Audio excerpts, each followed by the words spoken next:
Pour commencer, vous allez assister à la vie d'un couple de mésanges charbonnières à l'intérieur de son nichoir. Elle pond un œuf chaque matin en moyenne pendant 10 jours. Au total, sa ponte finit par être plus lourde qu'elle. Poids 16 à 21 grammes. Ensuite, elle couve seule pendant 13 à 15 jours. Les 7 petits sont aveugles et sans plumes. Ils réclament déjà leur nourriture. Les parents se relaient pour subvenir à leurs demandes. Ici, le mâle nourrit un de ses petits et enlève les fientes au fur et à mesure.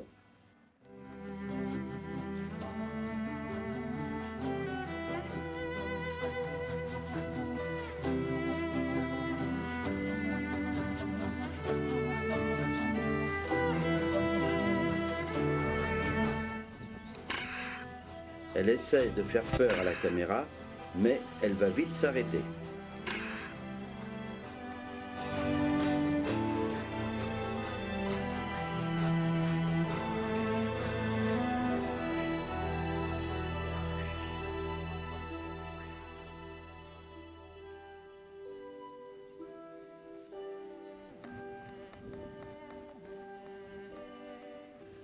Vous voyez déjà qu'il y en a une qui est plus faible que ses frères et sœurs. Elle ne pourra pas survivre, c'est la loi de la nature.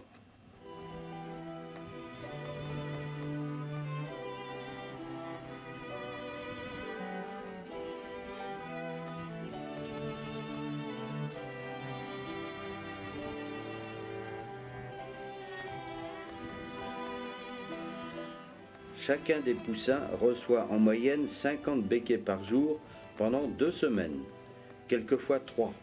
Durant cette période, les petits ne quittent pas le nid. Des études ont montré que les parents sont à la limite de la résistance physique en fin d'élevage.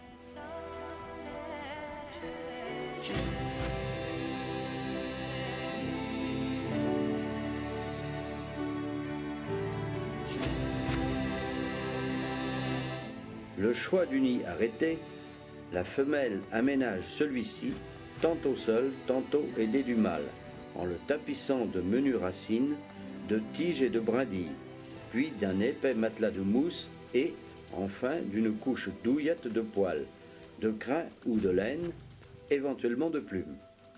La mésange construit son nid à l'intérieur d'une cavité ou d'un nichoir artificiel comme celui-ci. Ici, la femelle est en train de l'arranger pour la nuit.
Déjà 5 jours après leur naissance, elles grandissent très vite. Pendant le nourrissage des jeunes, les allées et venues des 2 parents sont nécessaires pour rassasier les petits affamés. D'abord des petits insectes, puis au fil du temps de plus en plus gros.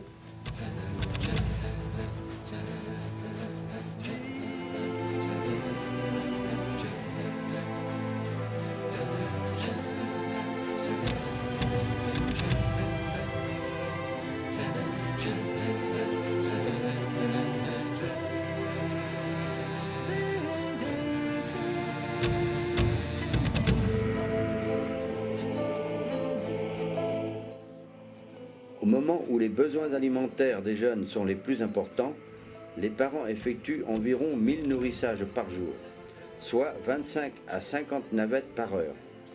Malgré cette intense activité, ils éprouvent parfois des difficultés à alimenter correctement tous les poussins. Dans les grandes nichées, les jeunes pèsent moins lourd que dans les petites couvées. Ils ont par conséquent moins de chances de survivre une fois envolés.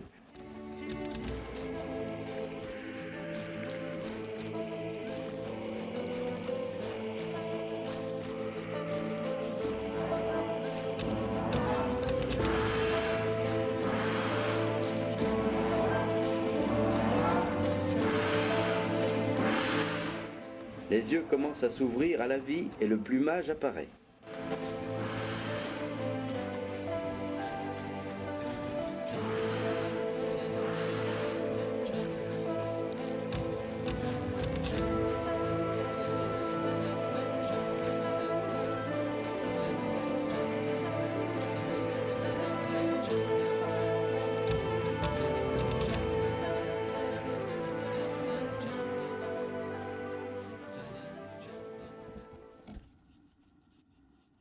Huit jours déjà.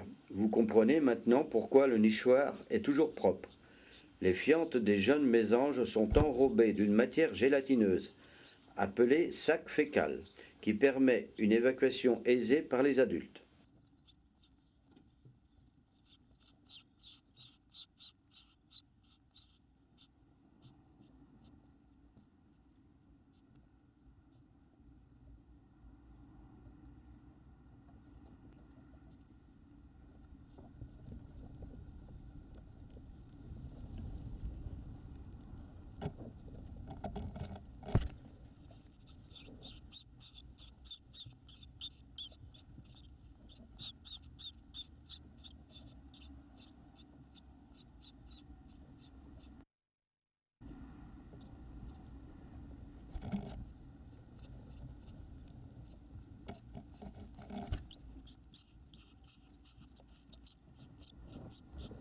La bande ventrale du mâle, appelée aussi cravate, est plus fournie et va jusqu'au ventre où elle s'élargit.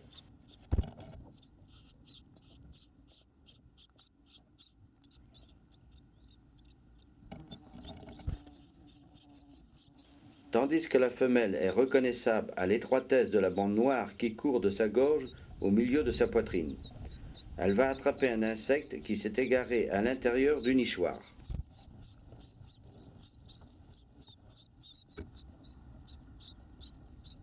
Je vais vous expliquer comment j'ai réussi à filmer ces mésanges à l'intérieur du nichoir. Sur un côté, je peux l'ouvrir. Il y a également une vitre pour les rassurer et les empêcher de tomber. Je les ai filmés pendant 1 heure tous les 3 jours en moyenne et je n'ai gardé que quelques passages. Bien sûr, je laisse la porte fermée quand je ne les filme pas. Petit rappel, diamètre d'entrée 3 à 3 cm et orienté à l'est.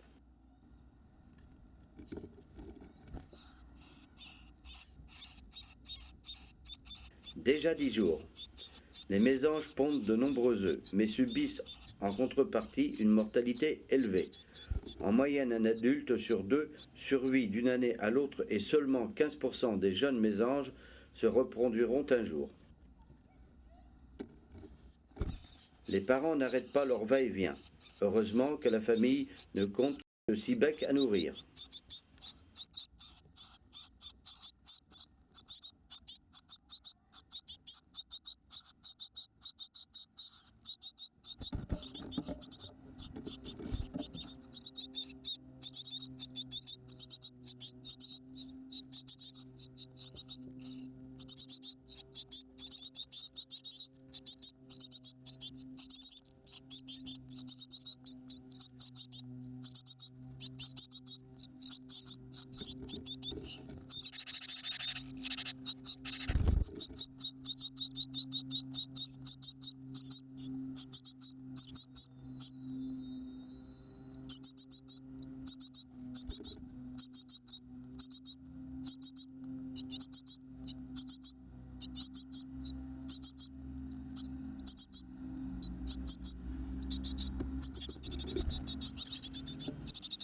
« 13 jours. Elles élèvent en général 2 couvées annuelles. La première fin avril ou début mai, la seconde en juin. Si la seconde ponte a lieu rapidement, le mâle doit alors s'occuper seul des jeunes de la première nichée, jusqu'à leur indépendance, avant de pouvoir à nouveau assister sa femelle. La mésange charbonnière est peut-être la mieux connue car la plus opportuniste et donc la plus proche de l'homme. Elle est capable de taper au carreau avec instance quand le nourrissage tarde un peu.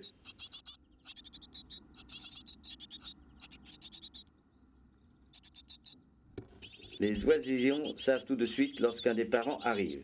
Ils piaillent pour réclamer de la nourriture.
Cette pauvre maman est presque agressée.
« 15 jours, bientôt le grand jour dans le vol arrive.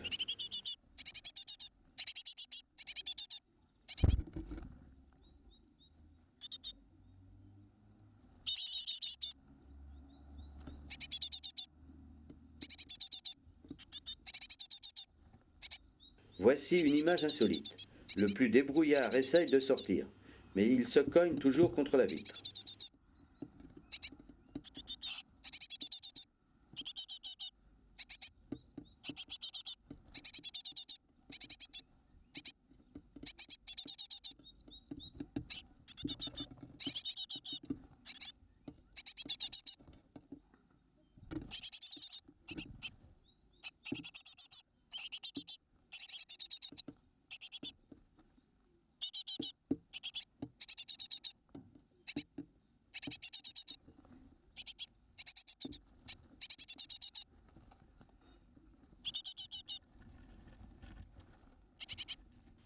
La nourriture, en majorité des graines l'hiver, est alors prise volontiers à terre. Au printemps, le régime devenant insectivore, la charbonnière se tient davantage dans les arbres dont elle explore les menues branches. Avec leur petite taille, mais leur gros appétit, les mésanges se révèlent être de précieux auxiliaires de l'homme, à tel point que celui-ci leur consacre une attention toute particulière. Soucieux de préserver l'espèce, voire de l'aider à se reproduire, certains pays n'ont pas hésité à mettre en place de véritables programmes de protection.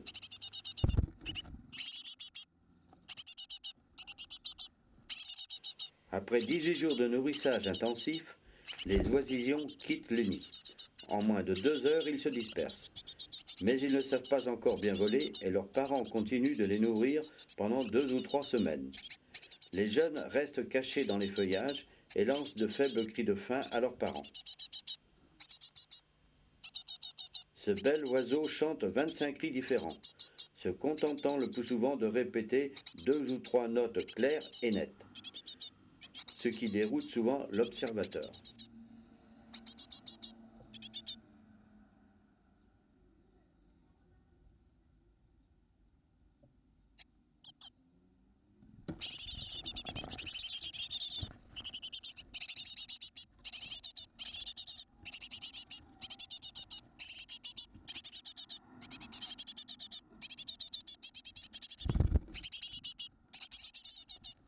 Combien de fois son nid n'a-t-il pas été trouvé dans une boîte à lettres et préservé avec bonhomie, car la mésange charbonnière fait partie de ces animaux que l'homme tolère volontiers près de lui et pour lesquels il est prêt à consentir de menus sacrifices.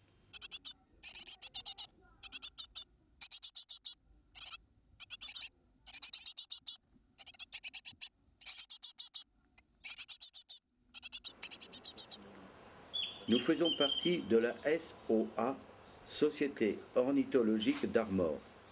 Dans cette association, nous nous occupons de la protection.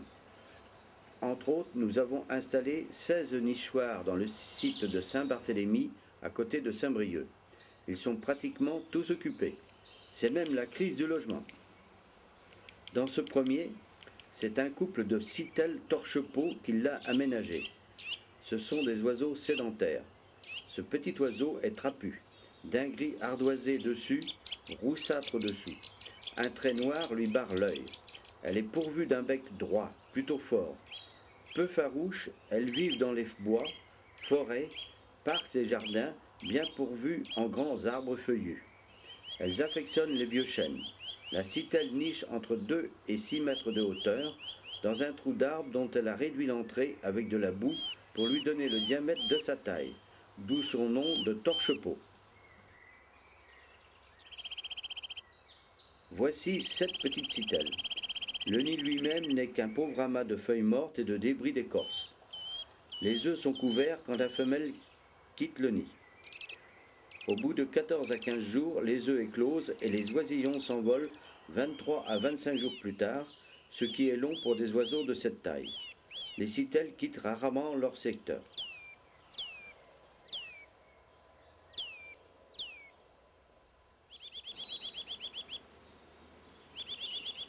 Assez bruyante, facilement en toute saison, surtout au printemps.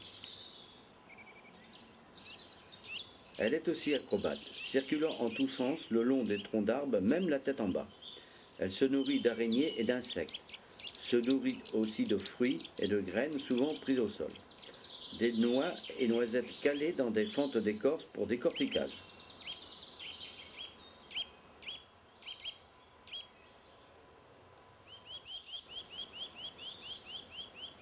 Comme je le disais, la citelle est le grimpeur le plus étonnant de nos forêts. Bien campée sur ses tarses courts, elle progresse à petits bonds, accrochée à l'écorce des troncs, souvent la tête en bas, sans céder de la queue comme les pics, mais grâce à la forte musculature de ses pattes aux griffes acérées. Le régime alimentaire de cet oiseau, composé de graines à enveloppe coriace, a développé chez lui une curieuse habitude. La citelle cale son butin dans une fourche d'arbre ou dans une fissure et martèle noisettes ou faine à grands coups de bec. Son activité débordante la pousse à faire des caches en période d'abondance. Ses provisions, souvent oubliées, germent au printemps dans les endroits les plus inattendus.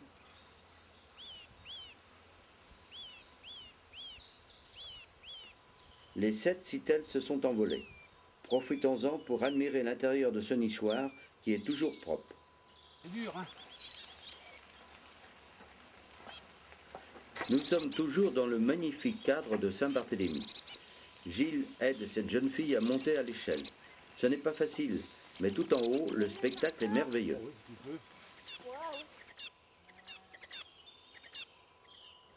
Des mésanges bleus, mes préférés. La durée de la construction varie de quelques jours à plusieurs semaines si le mauvais temps retarde la collecte des matériaux. La cise en mousse et en herbe sèche soutient une coupe de poils, de crins, de brins de laine auxquels s'ajoutent quelques plumes. C'est un oiseau qui utilise souvent les nichoirs artificiels. Elle niche 2 fois par an. Une première fois fin avril, mai et la deuxième en juin. Elle pond 6 à 12 œufs. L'incubation de 13 à 14 jours incombe à la femelle seule, puis le mâle collabore au nourrissage des jeunes. Insectes et larves sont l'essentiel du régime alimentaire estival. Ils sont ensuite relayés par des graines, surtout oléagineuses. Les oisillons nidicoles, c'est-à-dire ils sont incapables de se nourrir seuls et dépendent totalement de leurs parents. Ils s'envolent à 20 jours.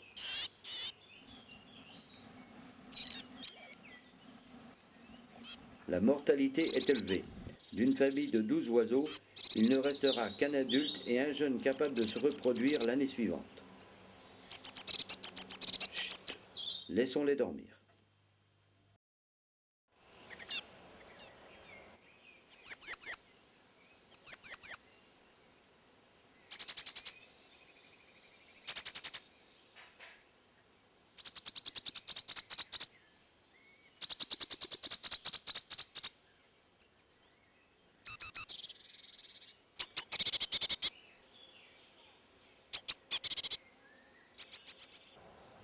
Il n'est pas nécessaire d'être un professionnel pour étudier les oiseaux.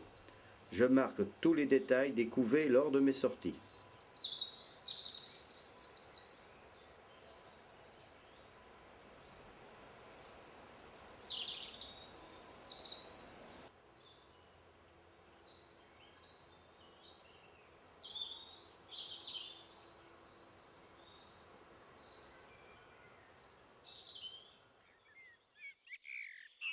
Dans mon jardin, j'ai découvert un nid de merle noir. À juste titre, le merle passe pour l'un des meilleurs chanteurs de la société aviaire. Mais posséder le plus bel organe ne suffit pas pour être aimé de tous. Ce maître de la ritournelle en fournit l'exemple. Il a beau déployer des trésors de mélodie, il reste la bête noire par excellence des vergers, l'ennemi numéro 1 du jardinier. Tout aussi vaine est sa contribution à la destruction des nuisibles, larves et insectes.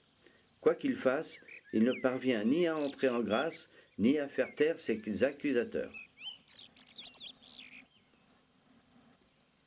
Ce sont aussi des oiseaux sédentaires, c'est-à-dire que l'hiver, ils ne partent pas dans les pays plus chauds.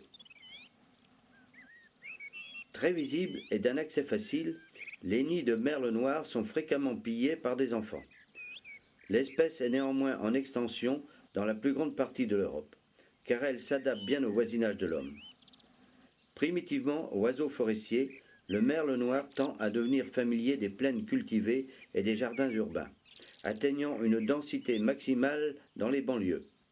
Il se nourrit de vers, d'invertébrés, de fruits et de déchets ménagers. Le nid fait d'herbes renforcées de boue et tapissé d'herbes fines est placé dans les buissons ou les arbustes, mais il peut être situé à terre ou dans un bâtiment. Facile à découvrir, ces nids ont permis de rassembler un grand nombre d'informations. Les merles noirs nichent depuis le début de mars jusqu'en juillet et même en août, avec plus de chances de réussite pour les nichées précoces et tardives, les prédateurs étant moins actifs en début de saison et le feuillage plus épais en été. La couvée comprend 3 à 5 œufs, ce nombre étant le plus important en mai et dans les zones rurales. La femelle couve seule, mais le mâle l'aide à nourrir les jeunes. Le même nid sert parfois aux 3 ou 4 nichées de l'année.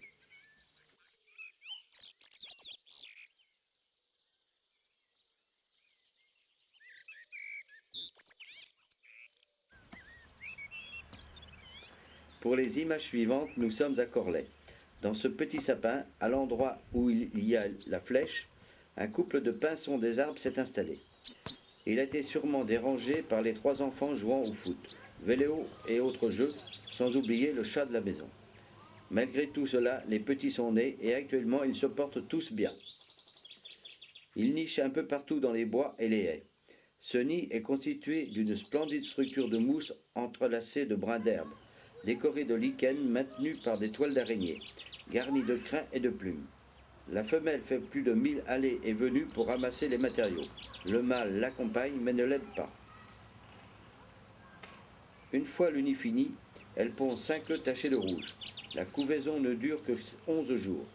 Enfin, le mâle l'aide à nourrir les jeunes de l'unique couvée annuelle.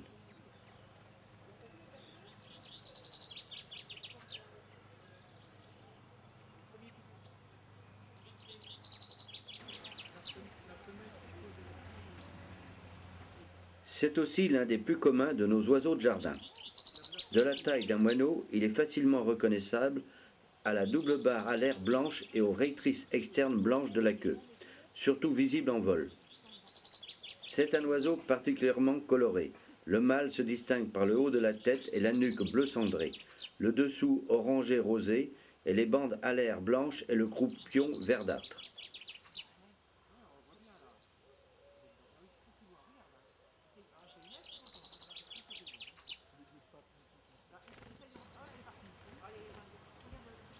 L'espèce, bien que l'une des plus nombreuses d'Europe, est en déclin depuis 1960, probablement à cause des pesticides, car les pinsons se nourrissent beaucoup de graminées et de céréales.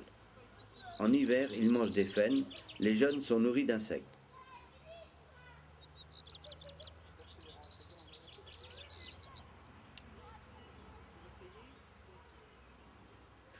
À l'endroit où ils sont installés, la hauteur n'était que de 1 mètre, mais en général, ils nichent entre 2 et 10 mètres de hauteur dans un arbre au niveau d'un enfourchement ou sur une branche latérale.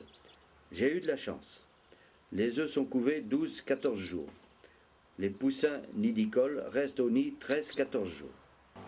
Après la femelle, voici le mâle qui se reconnaît facilement grâce à ses couleurs plus vives.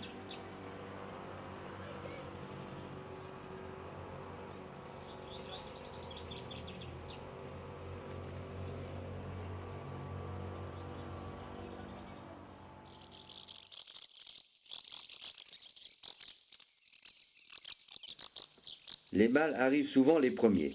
Aussitôt, ils retrouvent les anciens nids et les défendent contre d'éventuels concurrents. Quand les femelles arrivent à leur tour, les mâles les attirent par leur chant et leur vol. Chaque couple s'affaire ensuite à consolider le nid.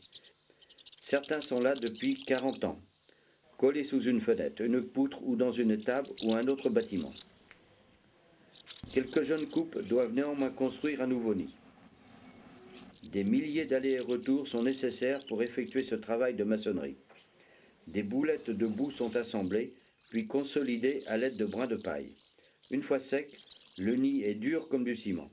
À l'intérieur, les hirondelles déposent un matelas de plumes et de foin. Fin avril, la femelle pond chaque matin un œuf dans le nid. Au bout de 4 ou 5 jours, elle commence à couver. Aussi les poussins naissent tous en même temps, environ 2 semaines plus tard. Ils sautent de leur coquille, fragiles, couverts de duvet et complètement aveugles. Les parents aussitôt commencent à les nourrir. De l'aube au coucher du soleil, ils vont chercher des milliers d'insectes pour assouvir la faim des petits. À ce régime, les oisillons sont rapidement plus gros et plus lourds que leurs parents. Mais cet excès de poids disparaît dès la pousse des plumes.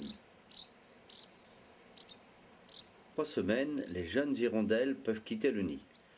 Les parents continuent à les nourrir en vol. Les hirondelles sont adultes à l'âge d'1 an. Parfois, la femelle pond de nouveau au début de l'été. Pour nourrir leurs rejetons affamés, les parents livrent au nid des centaines de repas par jour. Le matin, quand le nourrissage commence, tous les oisillons se redressent en poussant des piaillements très aigus. Ils ouvrent leur bec le plus grand possible. Avec une boulette d'insectes, l'hirondelle nourrit 2 ou 3 petits. Mais celui qui crie le plus fort est le premier servi. Alors il mange plus souvent que les autres. Seule la moitié des hirondelles parties en automne revient au printemps suivant.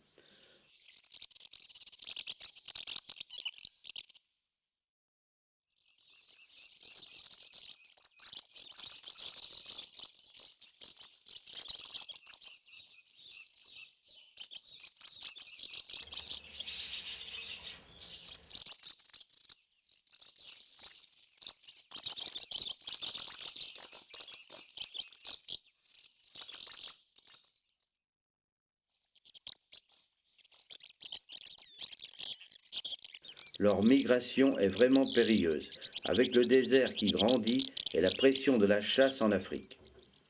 À leur retour, les lieux où nicher se font rares. De plus, pour se nourrir, les hirondelles trouvent de moins en moins d'insectes. Le traitement des champs par des insecticides est terriblement efficace.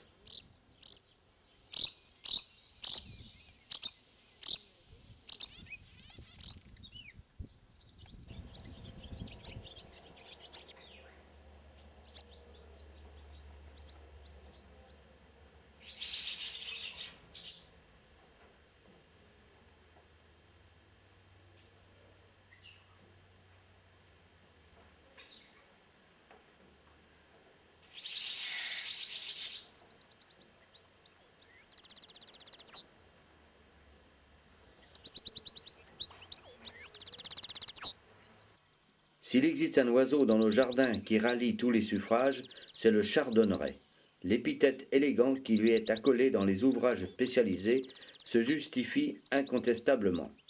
À de rares exceptions près, le chardonneret est l'un des plus beaux oiseaux d'Europe. Hélas pour ce myrliflore, sorti tout droit de la palette d'un peintre, cette parure lui vaut bien des désagréments. Il la paye souvent au prix fort, celui de sa liberté. Ironie de la nature, ce passereau tire son nom d'une fleur sauvage particulièrement détestée, le chardon. Avec délicatesse, il en prélève les graines cotonneuses lorsqu'elles sont arrivées à maturité, contribuant ainsi à la propagation de sa plante favorite que d'autres, par ailleurs, s'évertuent à combattre.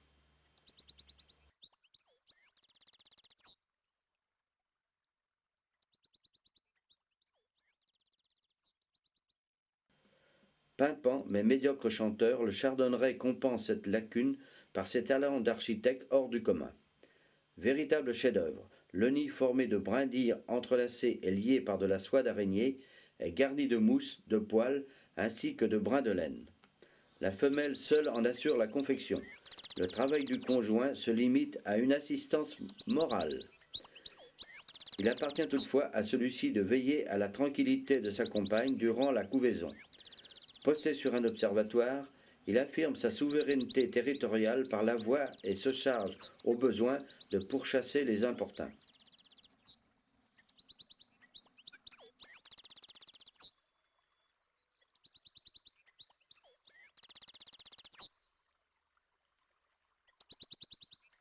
Le nid est accroché au bout d'une branche fragile. Il contient une couvée de 5 ou 6 œufs, renouvelés 2 ou 3 fois par an. La première en mai, les autres en juin-juillet. La femelle les couve pendant 12 ou 13 jours. Les oisillons quittent le nid à 13 à 15 jours.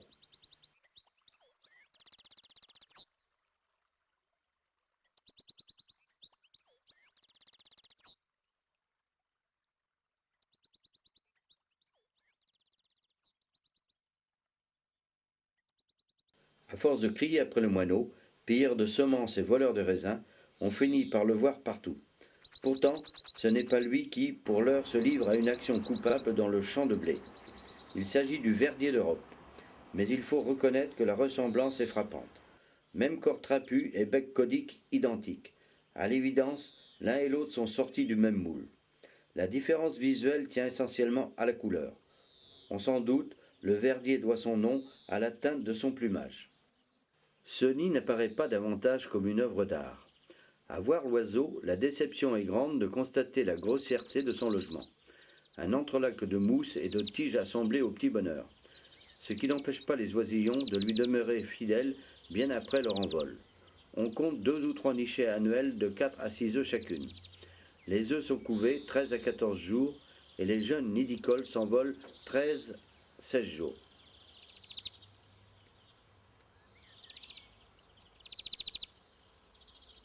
Voici des jeunes pigeons ramiers. Ceux-ci paraissent étranges à cause de leur large bec parfaitement adapté pour recueillir le lait de pigeon. C'est une bouillie de graines prédigérées et régurgitées par les parents. Les œufs sont couvés 17 jours et les jeunes nidicoles s'envolent à 33-34 jours.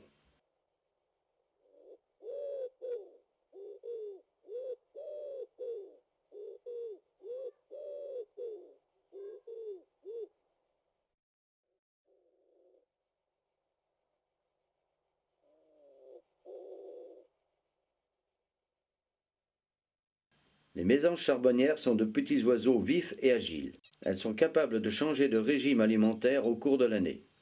Elles sont insectivores l'été et granivores l'hiver.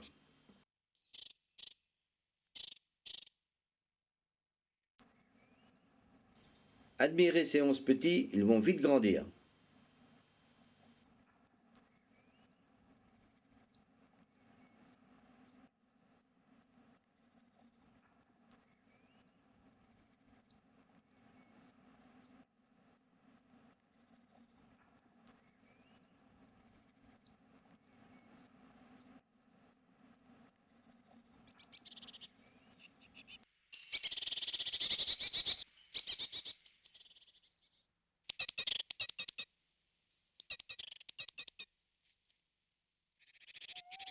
La chouette hulotte commence à nicher dès mars, pondant 2 à 5 œufs dans un arbre creux, parfois à terre sous les racines ou dans un terrier de lapin.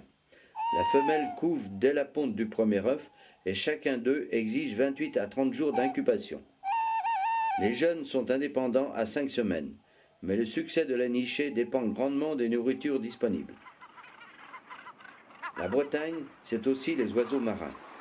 Voici un petit clip sur les 3 réserves naturelles des Côtes d'Armor.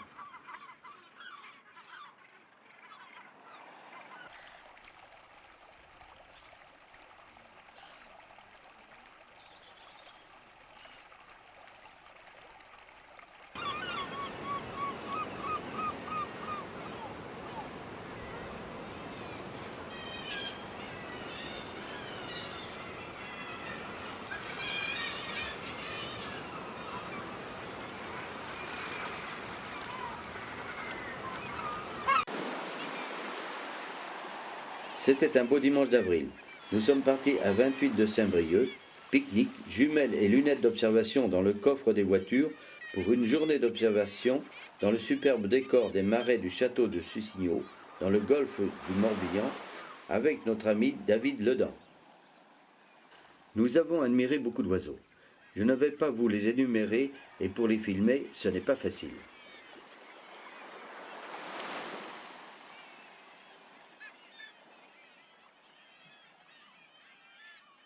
Face au château, ce sont les oiseaux marins qui vivent dans le marais, comme l'aigrette garzette, qui se nourrit de poissons, grenouilles, insectes aquatiques et crustacés.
Encore merci David pour cette magnifique journée hors du temps.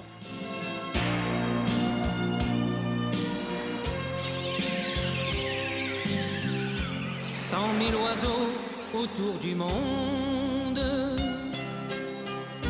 ont pris leur vol pour une ronde,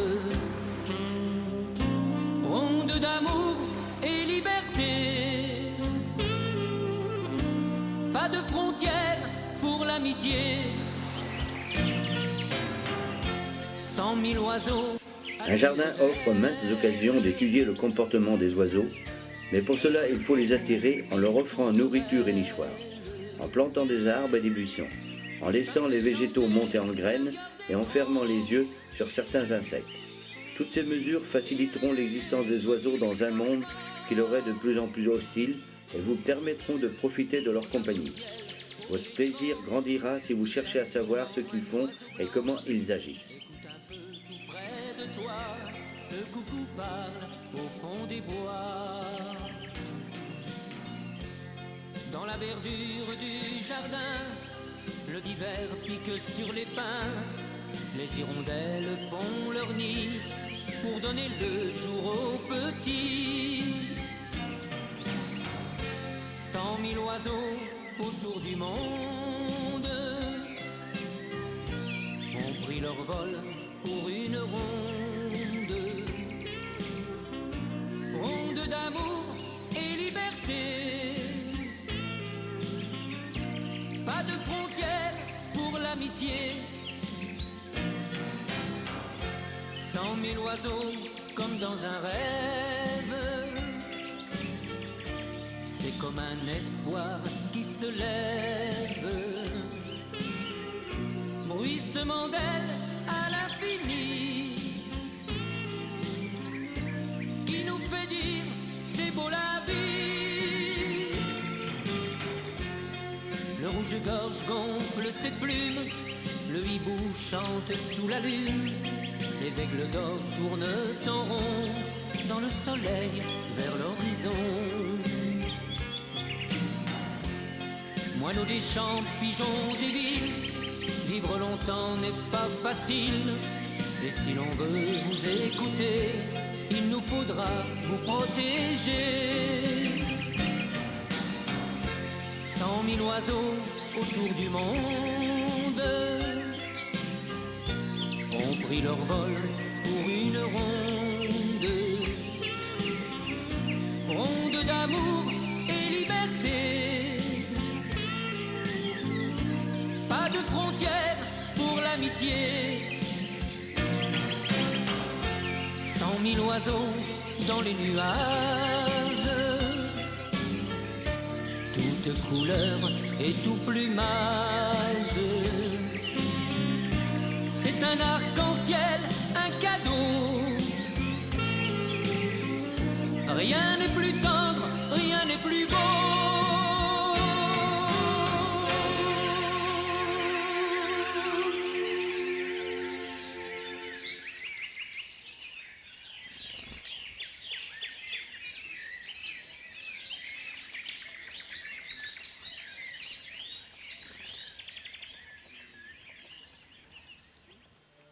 Chaque année, on trouve des milliers d'oiseaux en détresse.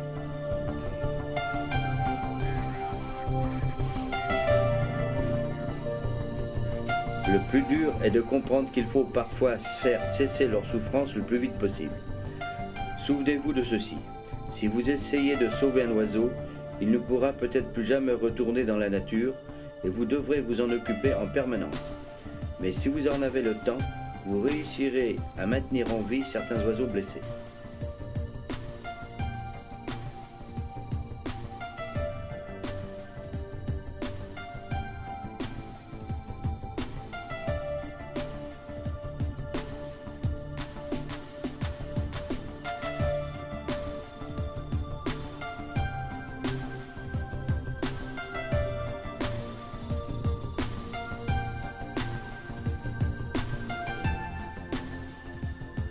Voici quelques images de sensibilisation sur la protection dans une école à Saint-Brieuc.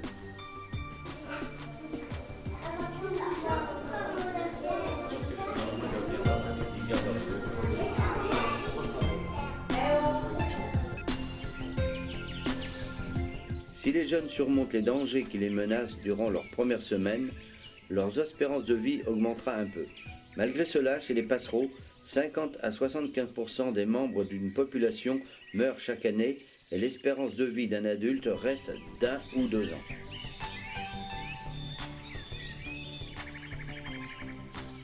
Les oiseaux des jardins ne vivent pas longtemps et ceux qui atteignent un âge avancé sont l'exception. Bien que vous puissiez améliorer les conditions d'existence des hôtes ailés de votre jardin, rien ne pourra empêcher que la plupart meurent jeunes. En général, ce sont les plus aptes qui échappent aux dangers naturels ou dus à l'homme et qui assurent l'avenir de leurs espèces en se reproduisant.